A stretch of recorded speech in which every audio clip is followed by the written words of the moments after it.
Well, hey YouTube, it's absolutely pitch black out, but that's okay because this is the only time I can do this. So we're actually out here and we are doing the syrup making tutorial, and yes, it'll be all in the dark. I hope you guys don't mind, but this is literally the only time I could possibly do this because on Saturday I got something going the whole day. On Friday I got something going the whole day, and so today is the only day I can possibly do it. So I'm going to bring you guys along with me to teach you guys how to make syrup from your maple sap. Now all I have doing is I have a metal sheet. This is totally optional. You can put it right over the fire if you want to, but to distribute the heat evenly I actually have a I guess it's a sheet of brass or copper or something. And it heats up really easily, and it conducts heat very easily as well. So I have that on, and as you guys can see, I am currently heating up the maple sap. You don't want to put in all of your maple sap all at once, because when you put all in your maple sap, it takes a really long time to start boiling. But if you start off slow and get up to a boil and slowly add more, it decreases the time you're going to be out here in the cold. And basically I just have my setup, which is going to be different for everybody, but my setup is just a fire underneath with the fire bricks on each side. And as you guys can see, I have a little enclosure all the way around, and the only opening is at the front there where I feed the wood in. So I'm going to keep this thing going, and oh, I did think I'd show you guys really quick the amount that we got here. We put in about 1.5 gallons to start, but we have about 5.5 to 6 more gallons in here as well. So we got about, I'd say, anywhere between 6 to 7 gallons of sap, which is amazing. So it's going to work out pretty good. All right, so it's about I'd say 7:30. Still pitch black out, but it's starting to snow. So what I did was I just took a piece of cardboard and I covered the top. I left one corner open so the steam could still evaporate, because you need to let it steam out, because all you're basically doing is condensing the sugars. And I got my fire roaring. I got a seat pulled up pretty darn close, but it's the only way to stay warm. And also covering the syrup just helps keep out any like debris, ashes, more snow to make the evaporation process take longer, and it also will just kind of keep any smoke out that might taint the flavor a little bit. I'm not too concerned because maple syrup is maple syrup, and it's like, I think they said it's about $50 a gallon, so you know, it's kind of expensive, so anything you can get that's even close to maple syrup is going to be amazing. So alright, so it's actually 9:20 and it is really cold out, so I actually went inside and I got all geared up, and it's about low 20s I think, and it's still snowing, but I thought I'd give you guys a really quick update.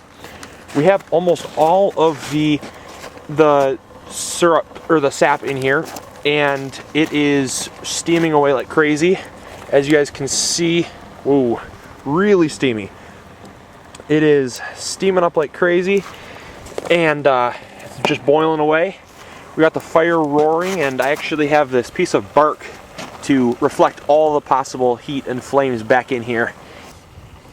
So the actual wood, because I know people are going to ask this, the wood that I'm using is just some chopped up maple. It's a hardwood. It burns really hot and slow. And I also have some cedar put in here as well, because that burns really fast because of the resin in the wood.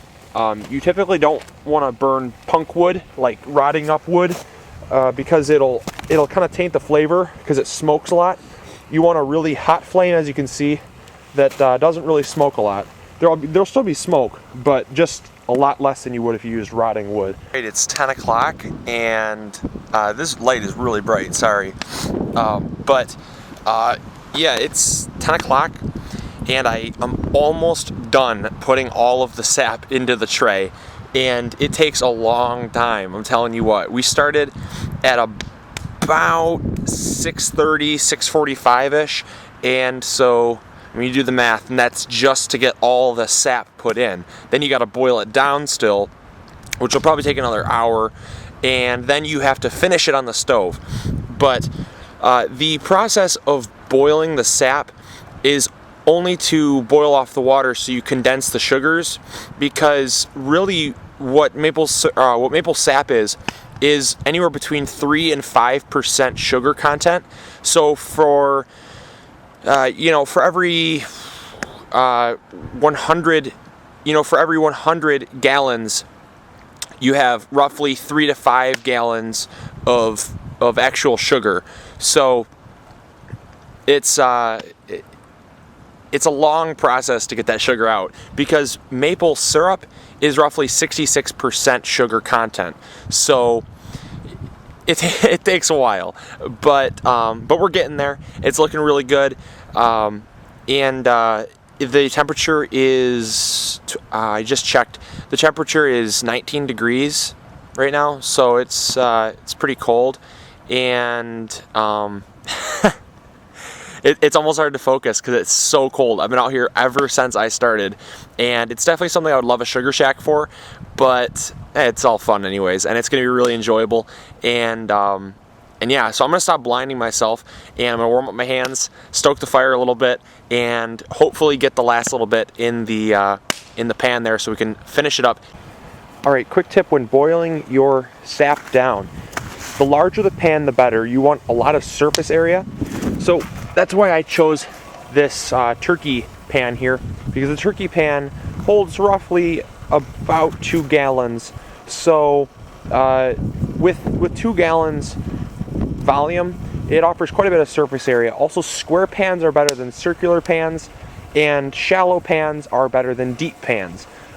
So obviously, with all that said, you could have a 3-foot by 4-foot pan that's only 2 inches wide, but yet it still holds 5 or 6 gallons. So that's what the sugar shacks use, actually, is a really long and wide but shallow pan, because it allows a lot of surface area and allows the sap to boil faster and get the job done quicker. But working with what you have here, this is completely free, the setup, and obviously the fire costs nothing, so you're not you're not burning gas on the stove, which is why I chose not to do this. Also, you want to do this outside, because if you have wallpaper or paint, no, it will strip the paint right off the walls. There's so much humidity, especially if you're boiling, like I am, 7 to 8 gallons of sap. You're gonna get a lot of steam, let's just say that. So I am going to just continue boiling this down here, get the last little bit in, and then we can start finishing off the product so we can actually enjoy some.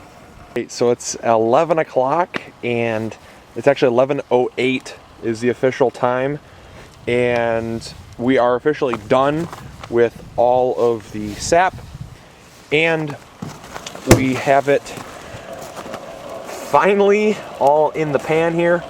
It is snowing, the temperature still is dropping, but we got the temperature on the fire cranking up, and it is a good day to be making syrup. We are making syrup, and we're in a blizzard. Okay, so this was kind of unpredicted. Wish we had a sugar shack, but we're getting close. It's getting close. It's about 11:30, and it is absolutely coming along great. And aside from the snowstorm that we're in, as you guys can see, it's really coming down pretty hard. And aside from that, we're cranking. I have the lid on as far as I can go without actually covering up the bucket here. And I actually stand right here to kind of prevent some snow from blowing into that last little bit. Because keep in mind, every little bit of snow that falls in there is water that you have to re-evaporate out. It is 2:50 in the morning, and yes, everyone is still sleeping, and I'm in way over my head, but it's really fun still. It has not gotten boring. I've been literally standing over this pot since 6:30, and I'm becoming delirious. No, it's okay. I just am literally halfway there. Halfway done boiling the pot, and it's going to start happening really, really quick. Very, very quick. Once I get down to about just maybe a quarter more, it's going to start going really, really quick. And I'm going to have to keep watching it about every 5 minutes. This step is really, really crucial because you want to make sure that you don't boil the syrup too fast. I have the heat on high. As you can see, it's on high. As you can see, it's on high. And this step, you want to make sure that the heat is adequate for the amount of syrup or the amount of sap that you still have. Now, once I get down, when I get lower and lower and lower, I'm going to keep decreasing the heat because the boiling point of it will keep increasing faster and faster. So it takes a lot less heat to boil it. So you don't want to have it on high when you keep getting it down lower, and that's really, really key. Otherwise, you're going to scald the sugar, and it's going to turn it into a really off taste, and it's kind of going to taste tarry and bitter, kind of almost like you have molasses in it. It'll still be syrupy, but it'll add a really off taste that you really won't like, especially for spending 8 to 10 hours on this. And again, if you're doing a 2-gallon batch, it's not going to take 8 hours. I mean, this has taken me in 8 more minutes, it'll have taken me 8 hours. Alright, at this point you're going to want to start using your candy thermometer. Now, your candy thermometer is basically just a really high level thermometer here. And as you can see, let me see, right there we go, right there. As you can see, you want to get past the 200 mark, because 200 is about the boiling level of water, 205, somewhere around there. But the key is to get 7.5 degrees above the boiling point of water. That's when it legally becomes syrup, and if you were to sell it, you could sell it as syrup. Anything below that, and it's actually still considered sugar water. So you really need to get it past 7.5 degrees past the boiling point of water. Also, you don't want to get too high. If you start going higher up into 220, 230, it's going to start burning the sugar and actually converting it into molasses. So really key that you don't do that. But they're pretty simple to use. Just pop them in, and as you watch the temperature rise, you make sure that it doesn't reach that critical point. If it does reach that critical point, your stuff is done, and you need to pull it off ASAP before it goes any higher, and just put it in your containers. I'm going to be getting to that first, but you want to make sure that it bubbles up. It's not going to be. You'll know that it's ready when you see a big froth of bubbles. As you can see, it's just a pretty hard boil right now. It's just a very, very hard boil because there's still a lot of water content in this. Still need to continue boiling it down. I know, it's crazy. 8 gallons of sap still needs to be boiled down. And it will continue to be boiled down until it starts thickening, and you'll start to see a lot of big bubbles. Now, while you're waiting for this, at this stage, you want to stay by the stove. Do not leave the stove. If you must leave the stove to even go to the bathroom, set your timer. You need to check this every 3 minutes. And I'm not even kidding you. It will happen that quickly. It will go from just sugar water to syrup in under 3 minutes. If you miss it and it scalds, it's over with and it's done. So the best thing to do is keep yourself busy around the stove. What I've done over here is kind of prepared myself for when the time comes when the syrup is ready. As you can see, I have a triple folded mesh of cheesecloth in a strainer here, because you want to strain out any wood chips, any foam, any froth, anything that's going to be an impurity right into here. This will catch it. And then I have my jar set up with my lids ready. I have my ladle here. I also have, just in case I need them, I also have oven mitts. Everything you need just in case, because when the time comes, it's going to be a quick process, and there's no time down to be fiddling with things and forgetting things, because if it cools down too fast, it's not going to seal your jars. and if it also cools down really quickly, it's not going to set up the way you'd hope it would set up. It's going to crystallize if it cools really quickly. You want to get it in a glass jar so it cools slowly and will cool uniformly instead of cooling really, really rapidly. Alright, now something you're going to come across when you are doing smaller batches is when you go from a big pan, you don't have enough room in the bottom, and it's smart to downsize your pan. Now it looks like I just took a major step back, but actually I helped myself out because the more liquid you have in a pan, the harder it is for you to scald the liquid. If you kept it in that big pan and it kept getting lower and lower and lower, you have a way greater chance of scalding your sugar and making it taste terrible. So it's better to actually downgrade your pan, dirty a pan. They're really easy to clean. They don't get dirty like people would think. They don't tarnish, they don't get all black. They're totally perfectly fine actually. And so downgrading a pan is probably your best decision. And so I did that, and I'm just cooking this up to a boil right now. Really easy transfer. I just used the ladled it in, and then once I got enough I just dumped it right in. And then it's already obviously up to a boil, so I really didn't lose any ground, and it was just a safety feature. If you don't have a smaller pan and you feel like being risky, make sure that there's at least a half an inch of liquid in the bottom of the pan. Any less than a half an inch and you are going to scald it, I will promise you. So as long as you have at least a half an inch of liquid in the bottom of the pan, you're going to be safe.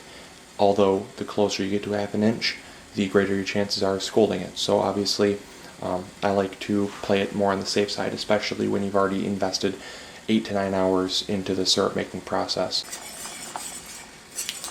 Alright, so we're getting really, really, really close. The one thing I thought I'd tell you guys is you guys have got to be careful. At this temperature, any agitation will make it do the infamous whoosh. And what I mean by whoosh is it's going to raise up extremely quick and it'll catch you off guard. It can boil over. But as long as you agitate it, it's going to keep it from whooshing, which means you have to keep constantly stirring. And it's going to raise it to that critical level. Right now we're at 110 degrees, which means we only have to go about 6 degrees more. And so you have to stir it, and the faster you stir it, the less it's going to whoosh. Right now we're just getting it to that critical level.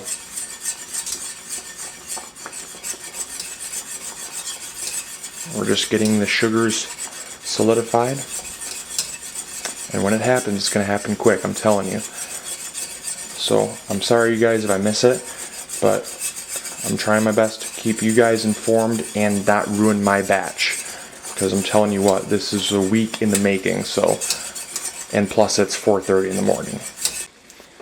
It's also really key to check your syrup, because when you do your syrup, you want to scoop and look at the drips. When it becomes syrup, the drips won't just drip. They won't just drip right off. They're going to form a sheet, and I'll show you what that looks like. Alright, so we're at that point, so I gotta rush this off here really quick. Move that off. That's done. Okay, I'm trying to bring you guys along with the, I don't need that anymore.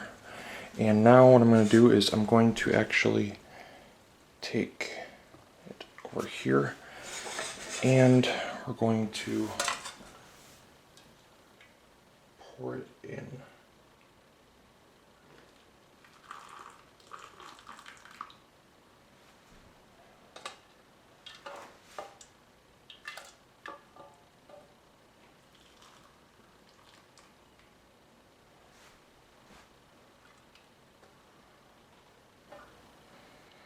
So that is how you make maple syrup. Hopefully you guys enjoyed this episode. It is 5:15 in the morning, so I'm gonna go to bed. This was definitely worth it for me. Don't call me crazy, because for me, it was totally worth it. And I will be doing it again, actually. So, hope you guys enjoyed this episode. This is MIgardener, reminding you guys to grow bigger, go home. Talk to you guys later. See ya.